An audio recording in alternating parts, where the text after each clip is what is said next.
Hi everyone, I'm Alyssa. Welcome to this video. I hope you are doing well. Today I want to tell you about some underhyped books, or some books that I think are underhyped and are really good books that you should check out. I am copying this video idea from GK Reads.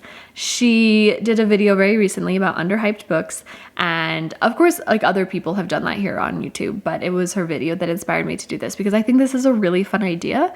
It's a really fun thing to talk about because I think when you read underhyped books and then you find new favorites in them, you really like them, it's oftentimes a lot more satisfying. There's more risk involved for the reader. You have fewer opinions to decide by, fewer to consult, and you don't already have like the mass public appeal of a book that is hyping it up and bringing it to your attention. So I think it's more satisfying. Also, not to anger anyone or be pretentious, but sometimes like public opinion is not actually doesn't actually have good taste. Some of the most highly rated books that I've read have been complete wastes of time. So I don't mean to say that like generally people don't have good taste, but also kind of I am saying generally people don't have good taste. So the underhyped books can sometimes be a bigger gamble, but like a huge, bigger payoff. I'm rambling now, so I think we should just jump right into the books. And I think the first one that I want to share with you, I have 5 here. Yeah, I have 5. I haven't decided. Okay, let's start with The Ice Palace this is by Tajei Vesaas, I think is how you say the author's name. This is a Norwegian novel that has been translated into English, of course. I don't read Norwegian. And this is a Norwegian classic. So I think that it's widely known there, but in the United States, or at least like in English, there are not a lot of reviews on Goodreads for this book. So I think it's a bit underhyped, but it is an excellent, excellent book. The book is about Sis and Un, who are young girls. I want to say maybe 10, in a small little Norwegian town. And Sis arrives just at the onset of winter, and these two are becoming friends. And then unfortunately, I believe it's Sis she gets lost one day. And this book is definitely about sort of like childhood grief. It's about loss, not just of like a person, but also of like the potential of a relationship. It's very subtle and psychological. It's very beautifully written. There's certainly nature writing. The author's description of the Norwegian icy winter is very like chilling. It's very it is beautiful, but it's also, I think, atmospheric is sort of what I'm going for. Like, you could read this in the middle of July and it would just give you chills because the way he describes this landscape is just, it's really, really beautiful. And also the book is very poetic. I almost wish I could read it in the original language because there's sort of passages that are almost just like poems almost of like adoration or like respect to the landscape they're just really beautiful. They're really beautiful. I think this is an excellent book, and I think it's certainly underhyped. I actually have reread this book twice, which is pretty impressive for me because I don't generally reread books. So it's definitely a really good one. Next, let's talk about The Strangeness of Beauty by Lydia Minatoya. And I read this book fairly recently, so I have mentioned it recently on this channel. This book is about a woman. Dang it, I don't remember her name. Okay, sorry about that. This is about a woman who immigrates from Japan to Seattle with her husband, and then soon after her sister and her sister's husband also come to Seattle. And at the beginning of the book, we know that this woman's husband has passed away, and then right there at the beginning of the book, her sister dies in childbirth. So what happens is she ends up moving in with her brother-in-law and raising her niece as her own daughter, really. And after about 10 years and like a third of the book there, the niece and the main character go back to Japan and reconnect with the main character, her mother, which is sort of a tense relationship. And then you have this multi-generational, very female-centric story. All of this, oh my gosh, I should have mentioned earlier, is set in the 1930s. So you have sort of this like Western experience immigrating to the US and then back to Japan, and then you're set in sort of this really interesting historical moment for Japan just before World War II, where you have sort of a lot of political shifting going on, cultural shifts.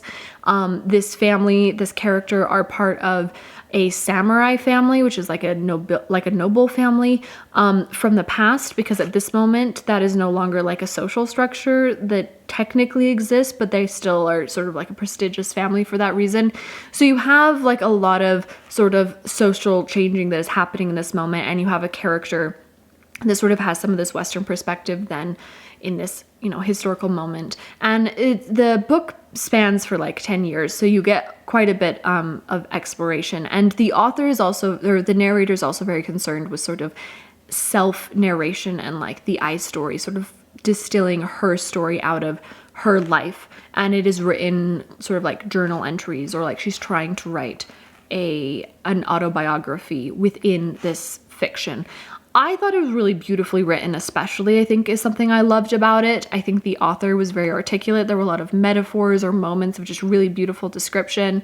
And sort of the main character's introspection and her sort of self-awareness and like psychological evaluation of herself, I think I really enjoyed. I think this is a really beautiful book, and it's also very, like, for how beautiful it is and how interesting sort of the moment and the setting is, I think it deserves a little bit more love and attention personally. Okay, next let's talk about a book that I think would be maybe have been heard of by a lot of people, but according to Goodreads, it looks like not a whole lot of people have read it or reviewed it, at least in English. And this is The Enlightenment of the Greengage Tree by Shokoofeh Azar. And this book was like shortlisted or a finalist for was it Women in it was like Women in Translation Month, but I can't remember the name of the prize. And I think maybe it's translated like Women's Translate. I can't remember the name of the prize, right? But this book is, oh gosh, I remember this book is just beautiful. I really, really liked reading this book. And it's about, we follow a woman. It's a magical realism book, and it takes place just after the Islamic Revolution in Iran in 1979. And this character and her family are, if I remember right, her parents are well educated, and this is a rather progressive family in a setting that is returning to conservatism and like fundamentalism really rapidly. And this is obviously a very traumatic time for this country and for the people of Iran, for this culture, and also for these characters. And I think the magical realism element of this book is interwoven really, really well. I think that the magical realism is sort of representing this shifting reality and this sort of inability to sort of correctly shift into the new reality that is just sort of like happening overnight with this revolution of new norms and new cultural expectations. And that begins to feel like there is not consistency in her reality in a very real sense, and that plays out in the magical realism. I don't have a lot of experience reading magical realism, but I really, really loved this book, and I thought it was very, very beautiful. In fact, I would really like to reread this book. I thought it at the time that I read it, and I haven't ever done it since, and I think I really should. If you, I mean, I wouldn't be surprised if a lot of you have heard of this book, but if you haven't actually given it a chance reading it, I think is really beautiful, and I think is really worth your time. This next book is overhyped for reasons that I think have to do with sexism in history. I mean, not just I think that really is, because it's a very excellent book, and I think it really needs to be re-examined in sort of as a literary classic and given its spot and its credit, because it's really a great book and it's very significant for literary purposes, really. And this is The Story of an African Farm by Schreiner. This book was published in 1883 and takes place in South Africa. The author, and for the most part all of her characters, are white, so it's a very colonial experience of South Africa. But we follow three main characters, three children who grow up in South Africa, two girls who are cousins, and then a boy who's sort of like a farmhand. And the book is really divided in half, the first half being their childhood, the second half being their adult life. And one of the very significant things that the author is really playing with here is gender roles, especially within the Victorian conventions of the era. One of the girls has basically all the disposition of what a stereotypical Victorian man should want. She's very non-committal. She's very not interested in marriage. She's very sort of adventurous and wants to go out and do things and experience the world. While one of the boys, and his name's Waldo, I can't remember her name, he has very sort of like domestic desires and really just wants a home and to like settle down and be sort of in one place. And this sort of like this swap of gender expectations is very interesting and sort of juxtaposed to the other girl who sort of follows those conventions.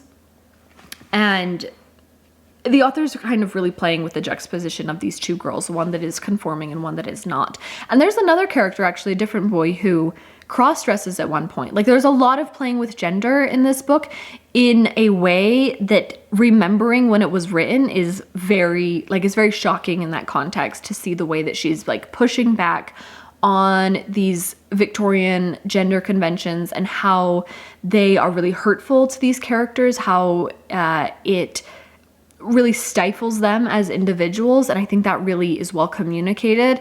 The book is also extremely experimental within its context. If you read it today, I don't think you would find it experimental, but within the Victorian era, it is like this book is very much a precursor, introducing some of the very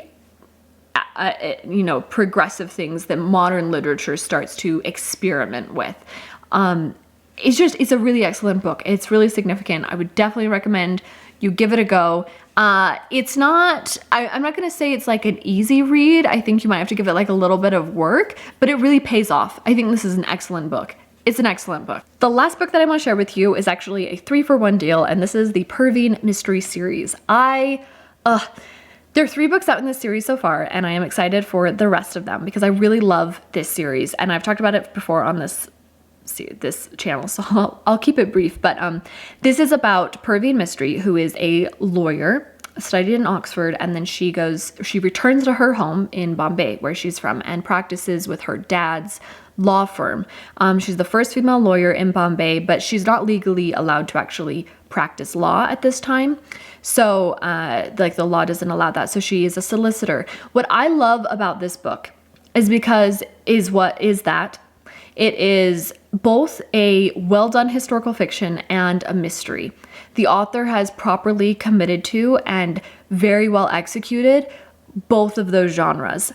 I think the mystery is really well done, at least. I don't read a lot of mysteries, so maybe someone more clever than me would guess where the mysteries are going, but I think that they're very well constructed mysteries. But I love that the author, is clear to me she didn't just choose a moment in history that seemed intriguing or romantic to her in some way that it'd be cool to write about this moment. It seems very strategic. This is really just before there are some laws that give more rights to women. There's a lot of cultural and legal disadvantages that women are placed in at this moment. And then you have this character who is well educated and knows the laws.